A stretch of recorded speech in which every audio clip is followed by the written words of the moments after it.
Meet Griselda Blanco, a lady whose name sends chills down the spine of her criminal history. In a world dominated by men, Griselda rose to infamy as the cocaine queenpin, but her story goes far beyond the notoriety. How did a woman, dubbed the Godmother, orchestrate a drug empire that surpassed even the infamous Escobars? How did Griselda's paranoia and ruthless decisions escalate the violence that would define a city? Join us as we uncover the untold story of Griselda Blanco, the real boss behind the scenes, and explore the chilling reality that sometimes the most powerful figures are the ones lurking in the shadows. Known by many names, La Madrina, the Black Widow, the Godmother, and the Cocaine Queen, Griselda Blanco was a force to be reckoned with.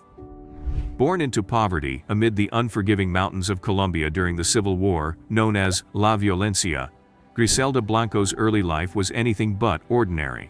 Imagine a young girl being influenced by her harsh environment and growing up in the shadow of conflict. She carried the scars of abuse from her own mother throughout her difficult upbringing. Yet, in the crucible of adversity, Griselda found a path that would lead her into the heart of darkness, the world of crime. In the early 1970s, when a young Pablo Escobar was still honing his skills in boosting automobiles, Griselda Blanco was already making her mark in the cocaine business. However, her rise to notoriety did not happen suddenly. It was a journey forged in the fires of desperation and ambition. Legend has it that Griselda's first brush with crime occurred at the tender age of 11 when she kidnapped a small boy, seeking ransom. The chilling saga took a darker turn when, faced with the parents' failure to meet her demands, Griselda, with a cold resolve, ended the young life she had taken. This was just the beginning of a saga that would see Griselda Blanco rise to become one of the most feared and brutal drug lords the world had ever witnessed. Griselda's entrance into the cocaine trade, an arena overwhelmingly dominated by men, showcased her audacity. Her associations with notorious figures and a fiery temper set her apart. Her childhood friendship with a budding Pablo Escobar didn't hurt either, offering her a subtle advantage in the ruthless realm of narcotics. Her initiation into the world of turning crime into business began at a mere 13 years old when she met Carlos Trujillo, her soon-to-be first husband. Together, they engaged in the illicit smuggling of people into the United States. Despite their successful enterprise and the birth of 3 sons, their union was destined to unravel. In the gritty 1970s, Griselda orchestrated her husband's demise, marking the start of a chilling pattern where husbands would meet brutal fates. Carlos Trujillo was only the first victim of a string of failed marriages. Griselda would later acquire the menacing nickname, the Black Widow, as a result of her preference for killing her husbands. Enter the second chapter of Griselda's chaotic love life, where her gateway into the cocaine trade was guided by her second husband, Alberto Bravo. The couple transplanted themselves to the vibrant chaos of Queens, New York, during the early 1970s, birthing an expanding empire. Their Colombian product not only gained traction but also cleverly diverted a significant chunk of business away from the formidable Italian mafia. Employing her feminine intuition, Griselda crafted ingenious methods to smuggle drugs into the U.S., leaving an indelible mark on the narrative of crime and power. As Griselda Blanco's criminal odyssey unfolded, she added a new chapter to her dark legacy. In Colombia, she ingeniously established a woman's underwear factory, crafting undergarments with concealed compartments. These seemingly ordinary garments served a nefarious purpose, acting as vessels for smuggling cocaine.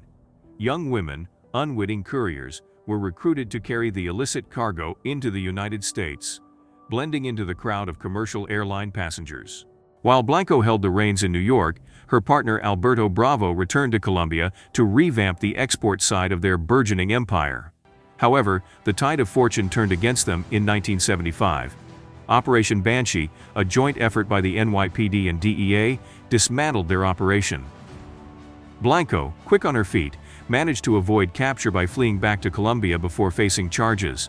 The shadows of betrayal and power struggles grew darker when she allegedly engaged in a deadly shootout with Bravo over unpaid debts. Some accounts attribute the fatal shots to Blanco, pulling a pistol from her boots as Bravo retaliated with his Uzi, while others whisper that it was Pablo Escobar who orchestrated Bravo's demise. With Bravo out of the picture, Griselda assumed control of their entire drug empire, conducting operations from the heart of Colombia. In 1978, she entered into her third marriage with Dario Sepulveda. This union bore witness to the birth of her fourth son, Michael Corleone, further entwining her life with the sinister echoes of organized crime. Accusations swirled around her involvement in the 1976 plot to transport 6 kilograms of cocaine from Colombia to Miami aboard the tall ship Gloria, dispatched by the Colombian government to commemorate America's bicentennial.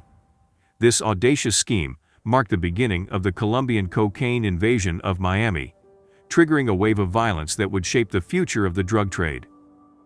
In the early 80s, body after body piled up in Miami's once vibrant streets, creating a horrific scene, each a grim chapter in Griselda Blanco's ruthless saga.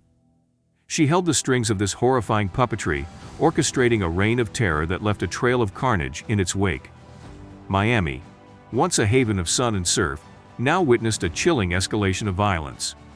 In the first 5 months of 1980 alone, the city recorded 75 homicides, a number that would skyrocket to 169 in the last 7 months of the year. By 1981, Miami had earned the distinction of not only being America's murder capital, but also the world's.